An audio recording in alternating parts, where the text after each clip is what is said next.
So to start this off, I should probably mention that I absolutely do love this game. I have over 4K hours in this, and I've been active in the community as a tournament player, as a content curator, more or less. So all of the following is coming from a place of love for the game, but there's just been a lot of disappointment lately with the decision making of 1939, and I'm a bit worried about the direction the game is heading in, so I thought I'd share these thoughts, see what people think about it, and just put them out there. The first topic I want to get into is questionable balancing decisions. Now, balancing is always subjective, of course, but there's just been a few decisions that have just led to a bit of a widespread frustration, I'd say. Mostly from other competitive players I've talked to, but also general casual players. The main one revolves around credit cheats. We've seen the removal of things like war production and Iron from the North because it was found that credit cheating is not that fun, especially if it's game deciding and meta defining. So those two cards were removed. We've also removed credit interaction with rotating Southern Plan and Daylight Bombing. So there seems to be a consensus that powerful credit cheat and credit deny cards are not very fun, not perceived as such, and are deemed to be not good for the game, at least in the way that they've been presented in the past. This is great. All these rotations were great, and people were very happy about them. So it's all good, right? Well, no, because we ended up having a meta defined by hitting turn 2 War Machines and Reichsbanks right after that. Reichsbank is such a deeply unfun card. I've seen this opinion voiced by competitive players, casual players, and by just about anyone I've spoken to about the game. Reichsbank metas basically kill off any control decks, at least the ones not playing Reichsbank. It makes every deck heavy, it makes people be able to forego deck building. That's one of the points that I hate about Reichsbank. People just don't have to think about their curve anymore. They don't really have to think about having, appropriate early game. It's just, oh yeah, I'm just gonna try to hit my Reichsbanks and I'm just gonna put all the powerful big stuff in there. It's like and that's the thing. They've added so much powerful big stuff now, like Bomber Mafia, Blitz Doctrine, Panzergrenz, and now the Mouse and stuff like that. So I guess the thought of them not rotating Reichsbank this time is, oh well, we just made an expansion with a ton of cool big units, and I want people to be able to play them.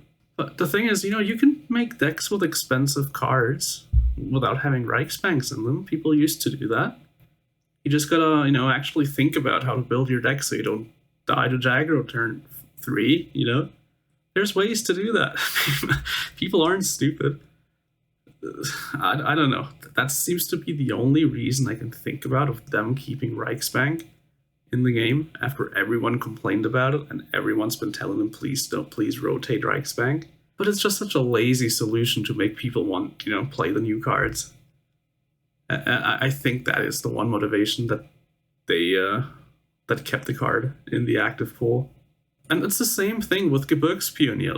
Why? The 1/1 Alpine. Why keep that in the game? That should have went out of the game when they got rid of Iron from the North and War Production. It's the same thing. Someone hitting a turn 1 Gebirgspioneer against you isn't fun. They didn't work for it. They got lucky that they went first, and they got lucky that they got the Gebirgspioneer. And now they're so far ahead, unless you have the sickle to answer it. I don't understand. I do not understand the logic behind rotating Iron from the North and War Production but keeping in a Gebirgspioneer. If they had any illusions about keeping Alpine alive, but they're not. They should be playing their own game. They should know that Alpine isn't living or dying with Gebirgspioneer. It's just, I don't know. I don't understand. Now, another thing, which is probably even more subjective, so it's whatever, but I do want to put this out there. And the new expansion is still new. I don't want to crash out about that too much. But they pretty much killed off all of Viable TK decks. They took out Scouting Party, which enabled so much Japan ally stuff. Generally, the way they've been rotating draw from the game that isn't Britain and then printing cards like, oh yeah, we want to get rid of draw, but then they make a card that's fortification and like Lend-Lease in one card, pretty much, with Sincerely Yours. I just don't understand it. Now, with Commandos being so popular right now, it would have been amazing if we had Japan ally self-damage around with the scouting parties. That's fun, you know, that would have been a fun matchup every time you play it. They took last rights from Japan, which is still something I can't get over. Japan Control's been dead for so long, pretty much since they killed off Discard, and it's just, I don't understand. I mean, we got a smoke screen deck now, which so far has pretty much sucked. I think some people are still trying it. Maybe it's going to be all right. And guess what? Jaggro. Like, fine. Jaggro's always going to be good, right? Like, it's a fast deck. It's going to win games. But I feel like they've done Japan dirty a lot. But, yeah, I don't know, man. I stopped being able to understand their decisions so much. And I don't think I'm alone there. Some people might like it the way it is now. That's fair. That's not my reason for concern with the game, mostly. Except for the Reichspec and Gebirgs Pioneer stuff. I think that just shows ignorance, I guess, to what their game plays like and what the majority of their players think. So that's that. The more actually problematic point that's been bothering me with the game is the introduction of all the random interactions we've gotten. Well, pretty much it's the Discover mechanic in general, which I think was a big mistake to introduce, and at the very least slapping it on so many powerful cards. The amount of games won by Sea Embargo or Bomber Mafia or Blitz Doctrine Pult is just so huge. And it's just frustrating gameplay that removes a portion of skill and deck building just to have like funny, in quotation marks, moments. Like, oh, hi, you got the big bomber from Bomber Mafia. That was such a random moment, right? That was great. Like, who thinks that? Like, I don't feel rewarded when I win with a random pull from a Discovery card. It feels kind of scummy, honestly. And it sucks even more to be killed because some guy hit the big bomber from a Bomber Mafia. People have been telling them to get rid of the production order bombers from Bomber Mafia for so long, but they still think it's fun to have someone be able to pull lethal from that. I mean, Sea Embargo is a great card, but again, like someone pulling a shark from Sea Embargo is just not a fun way to win or to lose. I originally came from Hearthstone, which I left because it was way too much RNG. I mean, it's out of control in Hearthstone. I don't want to compare it with that. But them also moving on to that now for, I don't know for what reason. Probably because it's like fun and cool, but it just takes out so much from the game. And I think that they're giving up a position in the market by, having relatively low RNG. I mean, card games will always have RNG. We know that. But I don't think we need it. I don't think the Discover mechanic's good for anyone. I don't think it's fun. Well, some people might find it fun, sure. But in the big picture, winning or losing from randomly generated cards that you didn't put in your deck, and obviously I know it's like a calculated thing. Like I put a Sea Embargo in there because I know it can pull a shark or a Kitty Hawk, but it's still, I don't know. Maybe it's just me, but I think this was a terrible, terrible move to make, and that was one of the big ones that made me question the direction of the game. Now, the second big thing I want to talk about here is alternative game modes and what I've been doing with that so far. They introduced tournament mode, which is just by itself, if we ignore all the facts, a pretty cool idea. An in-game tournament feature is great.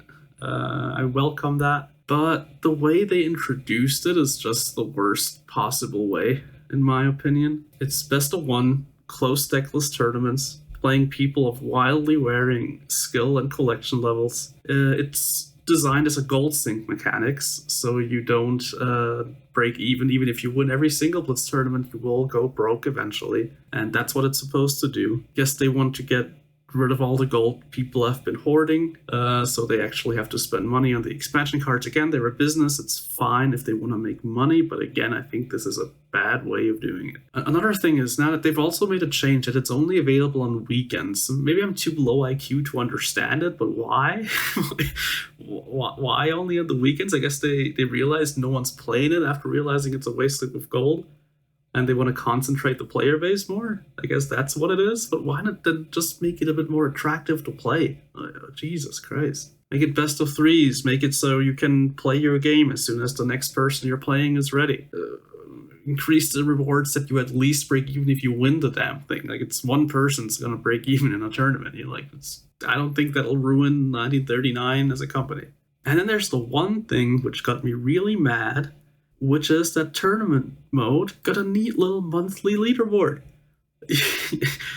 Something classic mode still doesn't have, or draft for that matter. Draft leaderboards would be great, and I would be playing a hell of a lot more draft if it did. And speaking of which, classic mode isn't even a game mode. It's not officially in the game. It's a fucking Easter egg. There's no menu option to play classic mode. It's like legitimately hidden from you. You have to make a deck with reserved cards in it, which you have to enable in the filters in the deck building.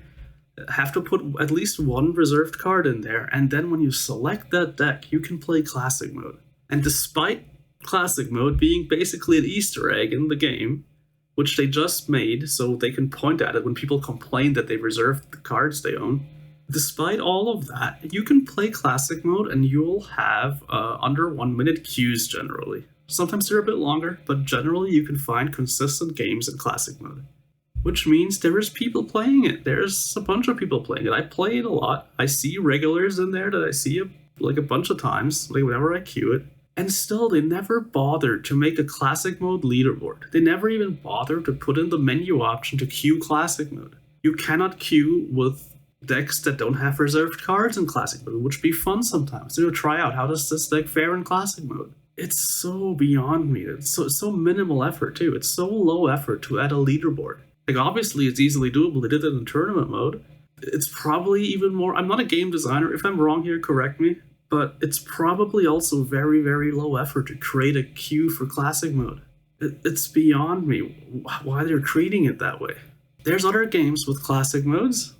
They're popular. Like classic formats in every card game I know about, people play classic formats.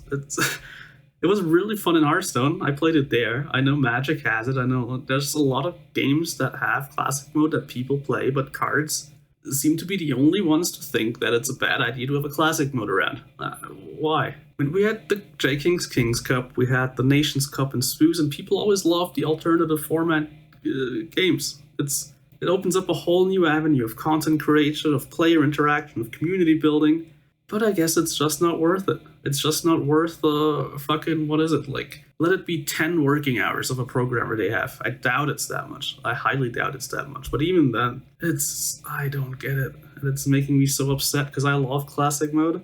And it's legitimately the most fun I've had in this game in the past year or more. Playing classic mode, discovering how new cards interact with the old ones and stuff like that. It's just so wild. Well, and let's go to the big one, the one big reason that I made this video. The apparent death of KARDS Esports, if we can say that already. It's a bit speculative, but it's looking like it. I mean, the fact that 1939 care less and less about esports has been observed by the competitive community for a while now. We see that there won't be a December OCC, and there won't be a January OCC, which, as J King said, is the first break in OCCs we had since 2020. And at the very least, them giving up a January OCC means that they should be breaking away from monthly tournaments? Question mark? Speculation, but it looks like it. After they cut the opens, they told us, oh yeah, we'll support more community tournaments, which they did with free packs and rewards and stuff, which is fine. They have supported team heavy tournaments before, but they still, the one big thing, and I think the one big thing that would really push forward more community tournaments would be a functioning spectator mode. Now, technically it's functioning. You can get spectator mode from 1939 if you ask them, and they have to grant it to you, and then you can have it and you can use it to stream your tournament. However, the way this works is right now spectator mode only shows the point of view of one player. So you have to boot up 2 spectator clients, fuse them together in Streamlabs or like OBS or whatever, and then stream it like that. Like, why not just put in the hours? Now, I get this is a bit of a more hard one. This will require more working hours, sure. But we are talking about how much 1939 cares about this stuff. And I think them not bothering with spectator mode after being told about this for at least 2 years now is just shows again, like the whole, oh yeah, we will do more to support community tournaments. It's just bullshit, right? It's just them saying that after cutting the opens, people will get less mad. And I even understand cutting the opens because there was lower and lower signups for those. This is fine, but then at least don't, come up with the whole community tournament stuff. Like, Just say like no one cared, that's why we cut him. Like, like the other thing that annoys me about this is just that them just never openly acknowledging any of this. If you don't care about esports, just tell people, and don't, like, you have a whole, on the KARDS website right now, there's a whole thing about esports. Like, they pride themselves in that, and then they treat it like that. It's just embarrassing. And I mean, you have to think again that they're holding the finals of the World Championships online again. That was one big draw for a lot of people. I know Head, when he started, his big goal was making it to Iceland. And when he reached the finals of the World Championships, great story, by the way, very inspirational. They were online. I think that was due to COVID then, which is fair. I understand why they did that. But now they're doing it again, and it's obviously not because of COVID. It's probably not because of monkeypox.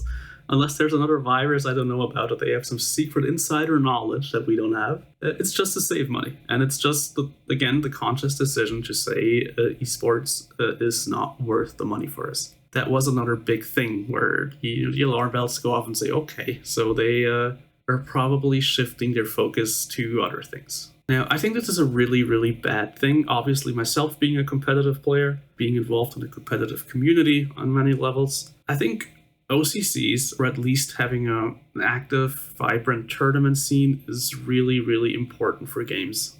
Competitive players are responsible for a big part of content creation. Sure, not every content creator is competitive, and there's a lot of great content creators out there who are not competitive players. However, as someone who starts a game, I have that experience. As someone who joins a game, they want to look at the really good people in this game and learn from them. There's only really good people in this game that have a motivation to get into it. If there's anything at the end of it, if there's any tournaments, if there's any cash prizes, if there's any prestige prizes, stream tournaments, anything to give people the motivation to try hard in this game. I've started Tekken recently, for example.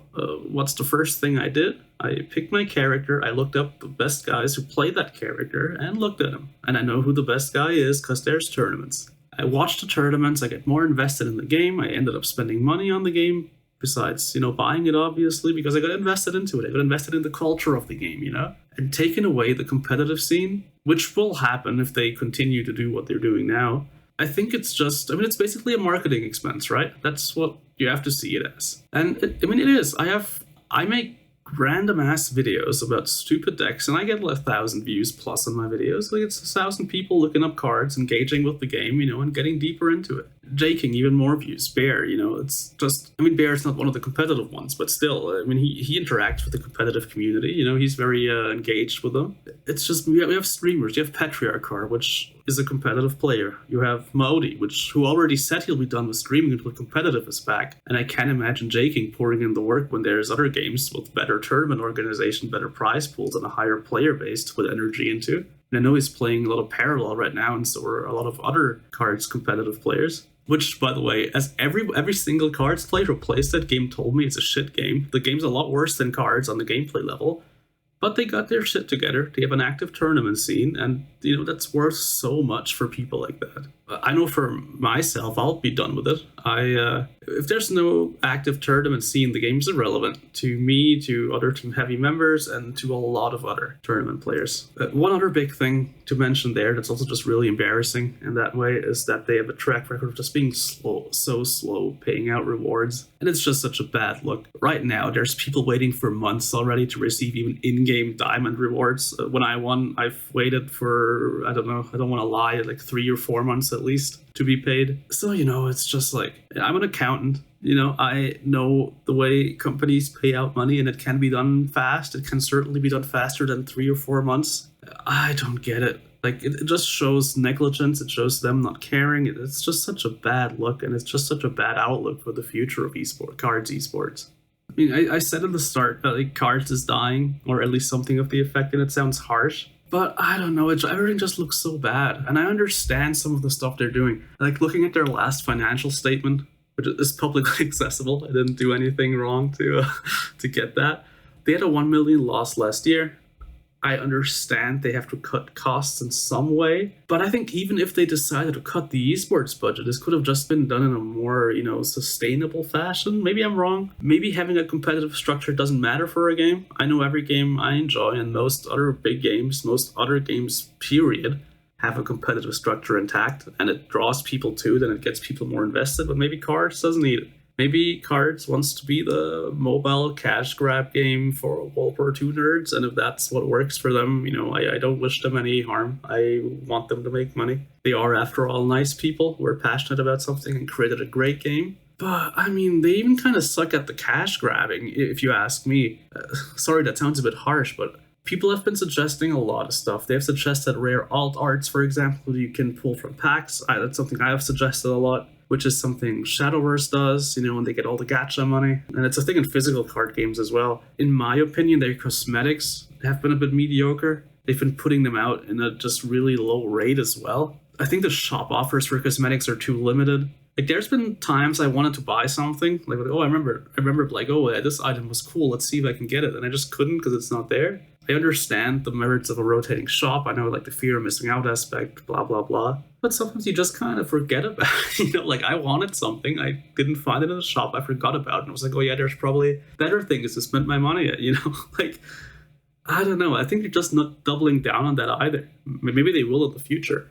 There's been this weird survey they've done lately where they asked about really weird stuff, and it seemed like it's a precursor to in-app ads, possibly. This is pure speculation. Again, I don't know if that's a plan or if it's another part of their ad strategy, but if they go, I mean, I think as soon as they have the in-game ads, it's just over, right? But let's hope this is not happening.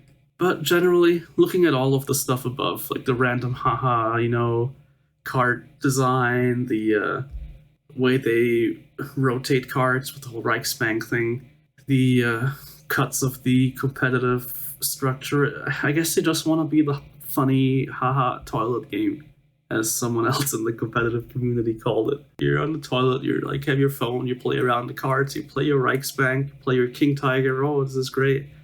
And I guess that's what the game's supposed to be. If that's what they're happy with, that's, as long as it makes their money, sure. Again, no shame in making money, it's a business. I just think there's better ways to go about it, and I think they're tearing down something great they've built up, and it's sad to see. And I hope I'm not right about the pretty bad outlook I've given here, but we'll see, I guess. I'll stick around for it. Well, I'll stick around watching, and I'll definitely be disengaging from this if it keeps going like this, but let's see what happens, and catch you next time, maybe. Maybe I'll find another game to play and upload here. I don't know. Get ready for my second content here. Korn can upload his parallel content, do some collabs with JK. Anyway, have a good one. See ya.